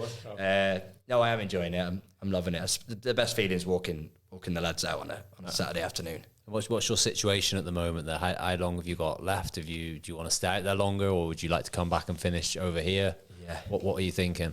It's almost like 50-50 between it. Every time, I come home and see my family, which are my friends that I miss, it's almost like, I'd love to give it another go, especially in the Championship. Like, I feel like I've still got a few years left in me, and I feel like because that year at Wolves where they went up and got promoted and I missed out on it, it's almost like I've a bit of unfinished business there.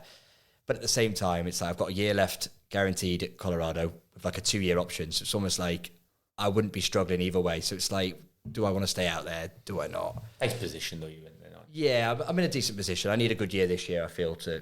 If you come back then, you'd be looking at, you'd only be considering Championship. Yeah, I think at this stage, I feel like I've still got a lot to give at that level. I feel probably League One would be a little bit of a step down at the moment. Yeah. But like I say, sometimes it's not that easy, is it? Like, There's since some big COVID clubs in League One as well. Yeah. Do you know what I mean? There's some, Wednesday, like... Yeah, if Derby, Wednesday knock these- on your door, you might consider it, Exactly. I suppose. But Yeah. I suppose, if there's teams that maybe have got a chance of going up next year or this year. But your family, Yeah. So you got Lauren, Yeah. fiance, Fiance now. and then Hugo that's as well. Hugo's 3. 3, just turned 3. And obviously American. He was born here. Oh, he's born here. Oh, he was born here. Yeah, it was the off-season. So you got back the Royal Shoes. Yeah. Because we're not married, me and Lauren. So over there, you have to pay like 15 grand to deliver a baby or something stupid. She's not on insurance. Get back home. Flight to August, that's how your flight's booked. I'll see you when I'm home. But it worked out lovely. He was born in December, yeah. So yeah, little 3-year-old, he's great. Do they enjoy it over there? They love it, yeah. He loves it because he's at school now and stuff. And Kindergarten. 3 days a week, kindergarten or at school. Is Lauren a Shrewsbury girl as well? Yeah, she's from Sunderland too. Does she win? What's her thoughts? It's similar to me. It's like she misses family, but when we're over there, it's great. Life. It's just us. It's hard at times, but it's because it is just us. I suppose it's being a parent, isn't it? You have to get on with it. You can't rely on people all the time.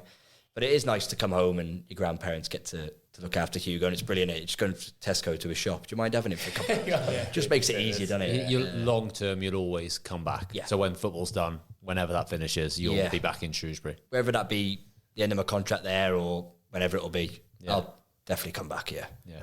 I do want to end at the town, if I'm being honest. Yeah. That's something that's Shrewsbury in my fan. head. Few years, yeah. I don't know when it'd be, but I do want to, yeah.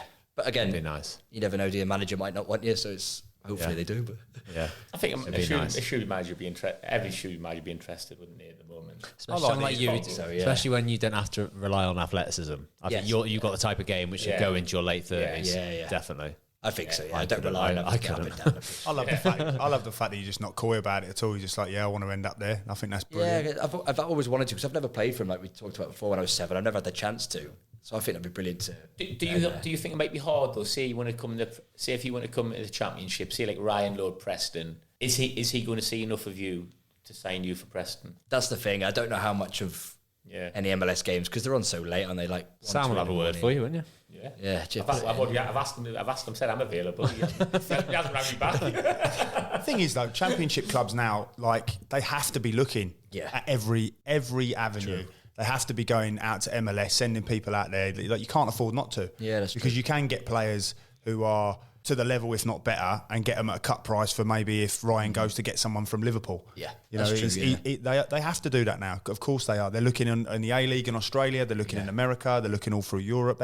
They have to do that now because it might make for whatever they'll pay someone 50 grand a year in flights to go out and look there. They'll get a player and maybe save 3-4 million on it. Yeah, that's so they true. have to do it now. And I feel like because I've played the Championship and played quite a few games, it's not like it's a bit of a risk, is it? Nah.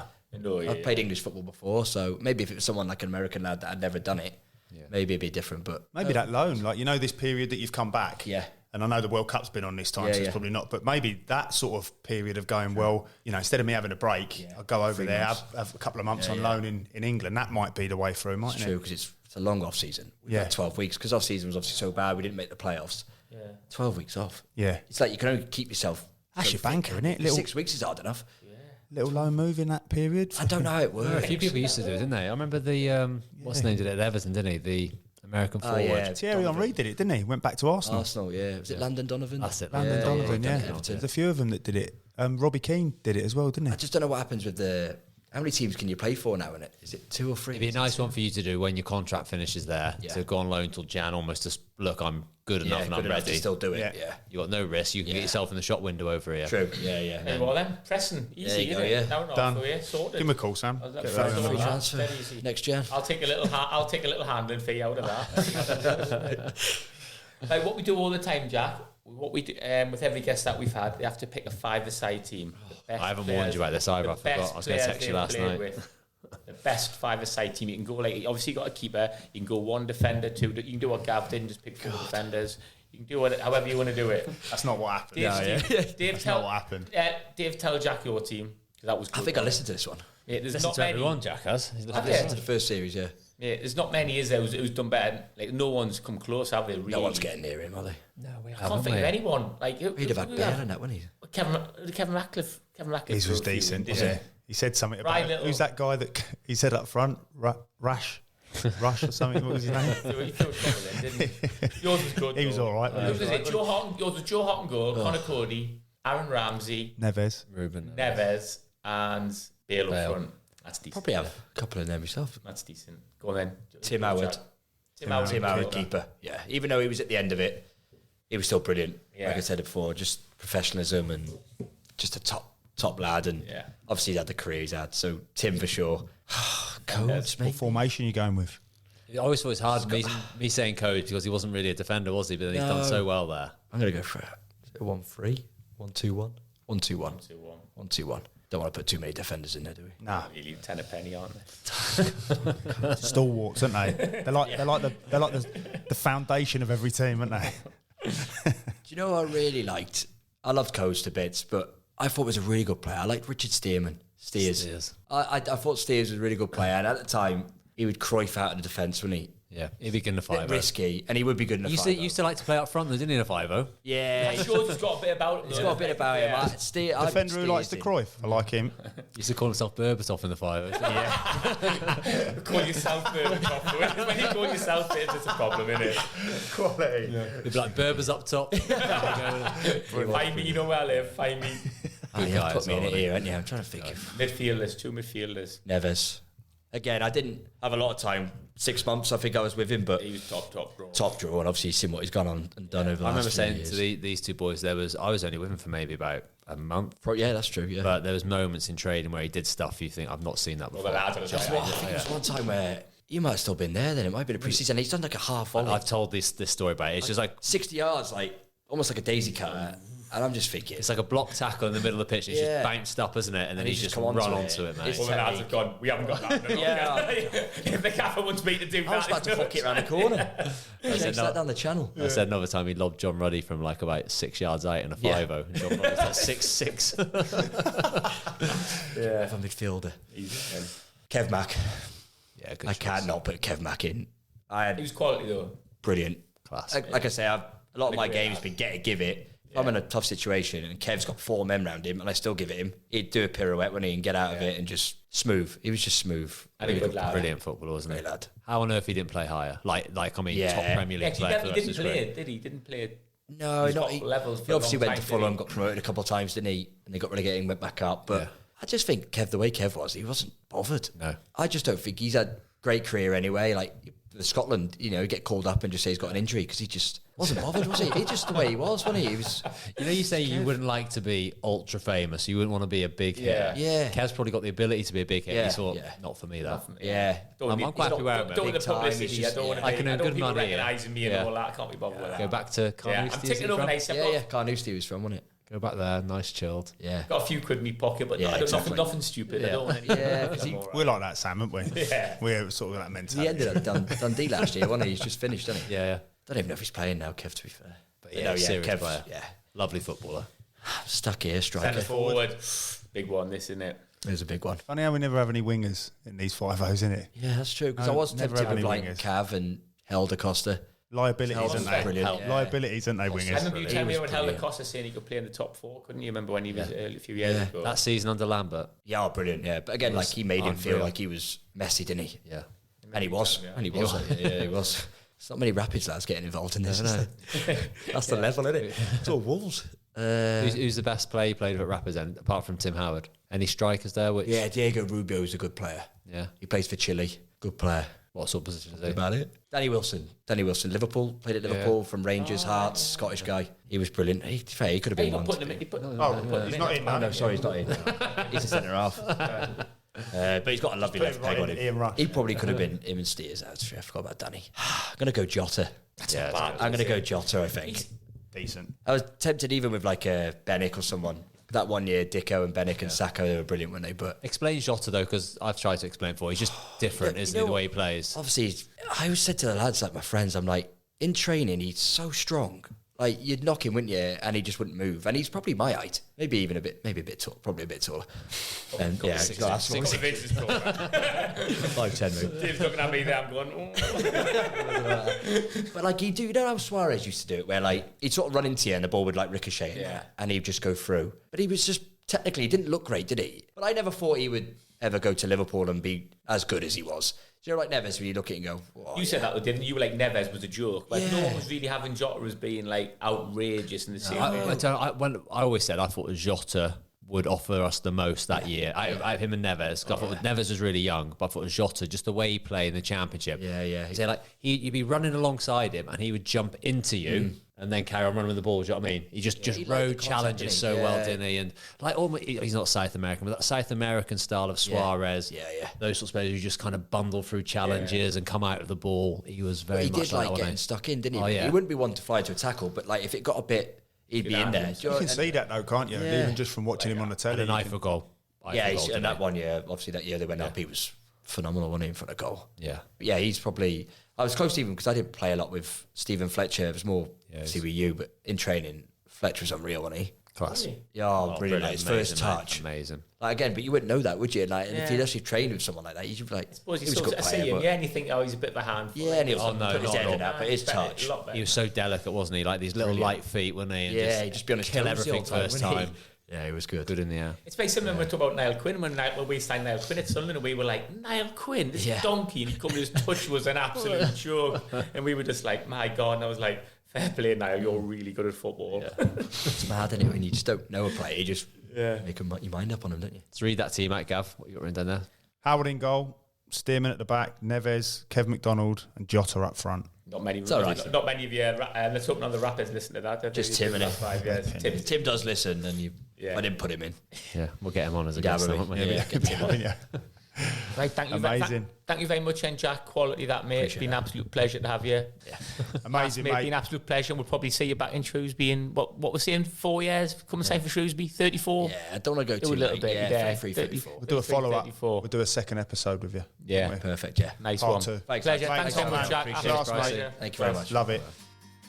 In the Stiffs with Budging Motors. Budging Motors are on Stafford Park in Telford and Featherbed Lane in Shrewsbury. For all your car needs, contact Budging now.